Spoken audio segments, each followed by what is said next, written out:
क्या सोचते हैं आप लोग, मेरे को बताओ, हमारे यहाँ पे जो गर्मी है वो किसके कारण गर्मी है? सूरज की आने वाली किरणों के कारण या जाने वाली किरणों के कारण? हमारे यहाँ पे जो गर्मी है वो कौन सी वेव के कारण है? शॉर्ट वेव या लॉन्ग वेव? ये लॉन्ग वेव, ये शॉर्ट वेव है और ये कौन सी वेव है? Long wave. Short wave long wave नाम क्यों है इनका? क्योंकि आप लोगों ने तरंग दैर्घ्य पढ़ी होंगी, जिसमें ग्रीन हाउस प्रभाव है ना, और यहाँ पर इसी से नाम लिया गया उसका, कौन? Green house. ये गैस को, इस CO2 को ग्रीन हाउस गैस क्यों बोला गया? अब देखो यहाँ पे ये तुम्हें कंसेप्ट समझ में आ जाएगा। ये तुम्हारे यहाँ पर भी वायुमंडल गर्म हो रही है, गर्म हो रहा है, लेकिन किसके कारण गर्म हो रहा है? CO2 गैस के कारण। इसीलिए इसको बोला गया क्या? Green house gas. लेकिन ग्रीन हाउस इफेक्ट लिया कहाँ से गया? यहाँ से। यूरोप में ऐसा होता था, यूरोप के जो हायर लैटिट्यूड के देश है ना, ब्रिटेन वगैरह है ना, हम लोग नाम तो सुन लेते हैं, आप लोगों ने नाम सुना होगा ना, ग्रीन हाउस गैसेस, गैस है ना। बताओ इसका ग्रीन हाउस नाम क्यों रखा गया होगा? हैं? क्या पता सर, हम तो पढ़ने आए हैं सर। पढ़ाओ। 10th क्लास में पढ़ा है? बताया किसी ने? हैं?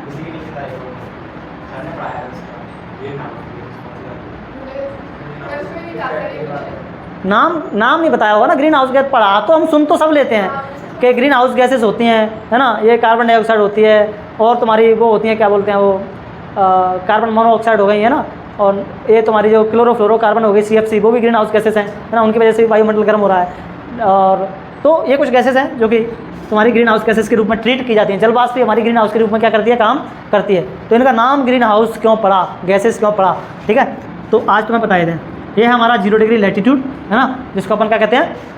क्या कहते हैं इसको? भूमध्य रेखा। मैंने क्या बताया, जैसे जैसे आप लोग हायर लैटिट्यूड की तरफ जाओगे तो बताओ सर्दी बढ़ेगी गर्मी? हायर लैटिट्यूड पे बताओ सर्दी बढ़ेगी गर्मी? उच्च अक्षांशों की तरफ इधर जाओगे तो सर्दी मिलेगी कि तुम्हें गर्मी मिलेगी? यहाँ से ऊपर जाओगे तो ऐसे, इधर जाओगे तो सर्दी मिलेगी, है ना। ऊपर जाओगे तुम 0 डिग्री से तो पूरा का पूरा सर्दी मिलेगी। अब सोचो, सन तो इसी एरिया में चमकता है, इसी एरिया में चमकता है। अगर सन यहाँ पर है तो सनलाइट इस एरिया में ऐसे पहुँचेंगी, तिरछी पहुँचेंगी कि नहीं पहुँचेंगी? और इस एरिया में कैसे पहुँचेंगी? बिल्कुल एकदम सीधी पहुँचेंगी। अब इस एरिया में ऑलरेडी सनलाइट बहुत कम पहुँच रही है। अब कम पहुँच रही है तो लोग चीज़ उसका इस्तेमाल मैक्सिमम करना चाहते हैं।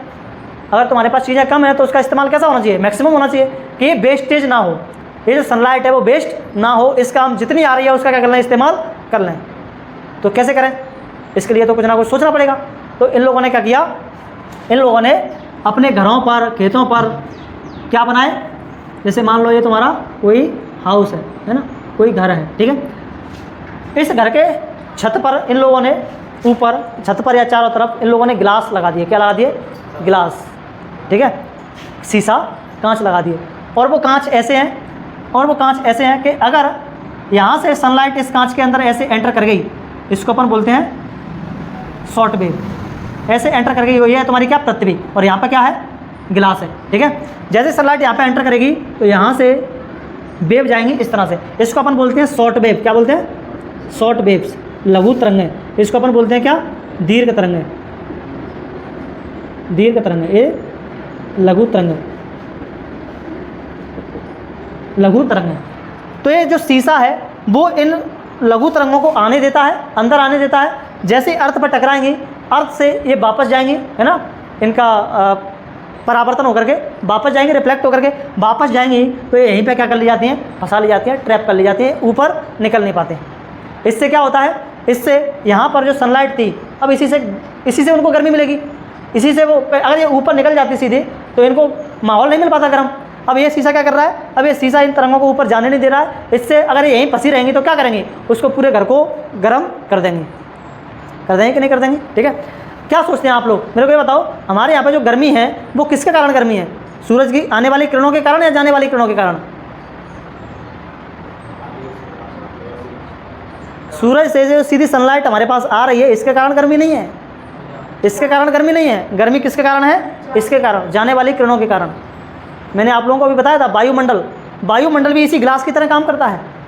वो क्या कर लेता है? जो सूरज से किरणें लौट के आ रही हैं, अभी मैं बताता हूँ आप लोगों को ग्रीन हाउस प्रभाव क्या होता है, ठीक है। पहले मैं ये बता दूँ कि इसका ग्रीन हाउस नाम क्यों पड़ा है, ठीक है। तो ये मान लो तुम्हारा कोई खेत है, ठीक है, ये कोई तुम्हारा खेत है। अब लोगों ने क्या किया? खेती करना शुरू की। खेती के लिए तो पेड़ पौधों के लिए सनलाइट चाहिए ना, बिना सनलाइट के कैसे खेती होगी? नहीं हो सकती। मेन सोर्स ही उनका सनलाइट है फूड बनाने का। हम लोगों ने फोटोसिंथेसिस पढ़ी है ना, प्रकाश संश्लेषण। प्रकाश संश्लेषण में पेड़ पौधे सूर्य से क्या करते हैं? प्रकाश ग्रहण करते हैं, जो क्लोरोफिल होता है पत्तियों में, उसके थ्रू। अब सोचो, सनलाइट अगर खेतों पर ना आएगी पेड़ पौधों के पास, तो क्या वो अपना भोजन बना पाएंगे? नहीं बना पाएंगे। और कम आ रही है तो वो अपना भोजन पूरी क्षमता के साथ नहीं बना पाएंगे, तो वो क्या करेंगे, वो लोग यहाँ पर क्या कर देते हैं, एक गिलास लगा देते हैं खेतों के चारों तरफ, और जैसे खेतों के चारों तरफ गिलास लगाते हैं तो गिलास से एंटर तो करेगी लाइट, लेकिन बाहर जाएगी नहीं। तो ये जो पेड़ पौधे हैं उनको पर्याप्त क्या मिलेगी, सनलाइट मिल जाएगी फोटोसिंथेसिस करने के लिए। अब मेरे को ये बताओ, तुम यहाँ से निकल के चले गए इस खेत के पास से, तो ये खेत तुम्हें कैसा दिखाई देगा, कैसे? अगर तुम इस खेत के पास से निकल के चले गए तो मेरे को ये बताओ, ये खेत तुम्हें कैसा दिखाई देगा, हरा, पीला, लाल, काला, कैसा दिखाई देगा? अरे भाई खेत कैसा दिखाई देगा, हरा दिखाई देगा। तो इसीलिए इसको बोल दिया गया ग्रीन हाउस। क्या बोल दिया गया, ग्रीन हाउस, है ना। और ये क्या कर रहा है, ये सनलाइट क्या कर रही है, इस हाउस को गर्म कर रही है ना। तो इसको बोल दिया गया ग्रीन हाउस प्रभाव, है ना। और यहाँ पर इसी से नाम लिया गया उसका, कौन, ग्रीन हाउस। ये गैस को, इस CO2 को ग्रीन हाउस गैस क्यों बोला गया? अब देखो यहाँ पे ये तुम्हें कंसेप्ट समझ में आ जाएगा। ये तुम्हारा वायुमंडल है, अर्थ है ये, ठीक है, और ये तुम्हारा क्या है, वायुमंडल है। क्या है, वायुमंडल, ठीक है। अब ये मान लो तुम्हारा सन है, सन से आ रही है तुम्हारी शॉर्ट वेव, कौन सी आ रही है, शॉर्ट वेव, लेकिन जाएंगी ये लॉन्ग वेव के रूप में इस तरह से, ठीक है। तो यहाँ तो कौन सी गैस मिलेगी इसको, CO2 CO2 CO2 CO2 है कि नहीं, वायुमंडल में है CO2, है CO2। ये CO2 गैस के पास एक प्रॉपर्टी है, जैसे ही इसके पास आएगी CO2 कहेगी इससे आओ भाई यहीं पे बैठो, कुछ दिन नाश्ता करो, ब्रेकफास्ट करो, उसके बाद आराम से जाना, है ना। इतनी दूर से चल के आ रहे हो, यहाँ से यहाँ तक आए, फिर यहाँ से ट्रैवल करके आ रहे हो, थक गए होंगे बेचारे, है ना। एक काम करो, आराम करो 2-4-6 दिन, फिर जाना आराम से। अब सोचो ये लॉन्ग वेव यहाँ पर अगर रुकेंगे कुछ समय के लिए, तो इस पूरे के पूरे वायुमंडल को क्या कर देंगी, गर्म कर देंगी कि नहीं कर देंगी, गर्म कर देंगी, है ना। अब सोचो, चलो अगर ये CO2 ना होती, या वायुमंडल ना होता, तो क्या यहाँ पर मौसम हमें जो रहने लायक दिख रहा है, जहाँ पर हमें ना ज़्यादा सर्दी ना ज़्यादा गर्मी लगती है, क्या वो ऐसा रहता? अगर ये सनलाइट पूरी की पूरी चली जाती तो मौसम पृथ्वी पर एकदम चिल्ड होता और हम यहाँ पर रह नहीं पाते। लेकिन हुआ क्या, वायुमंडल ने सारी चीज़ें क्या कर दी, बैलेंस कर दी, हमारे लिए रहने लायक मौसम बना दिया, ठीक है। लेकिन हम लोगों ने क्या किया, हम लोगों ने अपने लालच को पूरा करने के लिए पेड़ पौधों को काटा, है ना, फैक्ट्रियाँ लगाई, जिसकी वजह से ये CO2 की मात्रा यहाँ पर ज़्यादा बढ़ गई। अब सोचो यहाँ पर CO2 की मात्रा ज़्यादा बढ़ेगी तो ये ज़्यादा ट्रैप करेंगे सनलाइट को, अगर ज़्यादा ट्रैप करेंगी तो ये जो एटमॉस्फेयर है वो ज़्यादा गर्म होगा। अगर एटमॉस्फेयर गर्म हुआ, वायुमंडल गर्म हुआ, तो इसके गर्म होने से तुम्हारी जो ध्रुवों पर जो बर्फ़ है वो बर्फ़ पिघल जाएगी। वो बर्फ़ पिघलेगी तो क्या होगा, पूरे का पूरे समुद्र का लेवल, वाटर लेवल बढ़ जाएगा, और पूरे के पूरे जब समुद्र का वाटर लेवल बढ़ेगा तो देश क्या कर सकते हैं, डूब सकते हैं। तो ऐसी सारी चीज़ें हमें देखने को मिलेंगी, है ना। इसी को अपन बोलते हैं ग्रीन हाउस प्रभाव। तो ग्रीन हाउस प्रभाव क्या है, ग्रीन हाउस प्रभाव है कि वायुमंडलीय गैसों के कारण, कार्बन डाइऑक्साइड के कारण वायुमंडल का क्या होना, गर्म होना, ठीक है।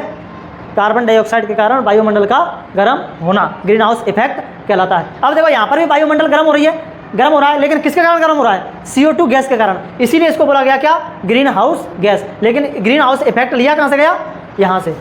यूरोप में ऐसा होता था, यूरोप के जो हायर लैटिट्यूड के जो देश हैं, है ना, ब्रिटेन वगैरह, है ना, नॉर्वे, स्वीडन, फिनलैंड और रसिया का ऊपर वाला इलाका, वहाँ पर ये लोग ऐसी, फ्रांस वगैरह, वहाँ पर ये लोग, जर्मनी, डेनमार्क, ये सारे देशों में ऐसी टेक्निक अपनाई जाती है, क्योंकि वो देश कैसे हैं, ठंडे क्षेत्रों में पाए जाते हैं। हाँ, तो ये जो गर्म करने में हमारे यहाँ पर जो गर्मी है वो कौन सी वेव के कारण है, शॉर्ट वेव या लॉन्ग वेव? ये लॉन्ग वेव, ये शॉर्ट वेव है, और ये कौन सी वेव है, लॉन्ग वेव है। शॉर्ट वेव, लॉन्ग वेव नाम क्यों है इनका, क्योंकि आप लोगों ने तरंग दैर्घ्य पढ़ी होंगी, फिजिक्स में पढ़ी होगी 12th क्लास में, है ना। इस तरह से चलती है, वो क्या बोलते हैं इसको, है ना। तो जब ये बहुत दूर होगा तो इसको अपन लॉन्ग वेव कह देंगे, है ना, और बहुत ऐसे पास होंगे, ऐसे, तो इसको हम क्या कह देंगे, शॉर्ट वेव कह देंगे, है ना। तो जो सूर्य से जो किरणें आती हैं वो शॉर्ट वेव के फॉर्म में आती हैं, लघु तरंग के फॉर्म में आती हैं। जब टकरा के वापस जाती हैं पृथ्वी से तो वो दीर्घ तरंगों के फॉर्म में जाती हैं, और ये दीर्घ तरंगें ही हैं पृथ्वी पर किसके लिए, तापमान के लिए, यानी कि जिम्मेदार गर्मी के लिए कौन है, यही लॉन्ग वेव जिम्मेदार होती हैं, ठीक है। कुछ नोट करना है, कर लो फटाफट से।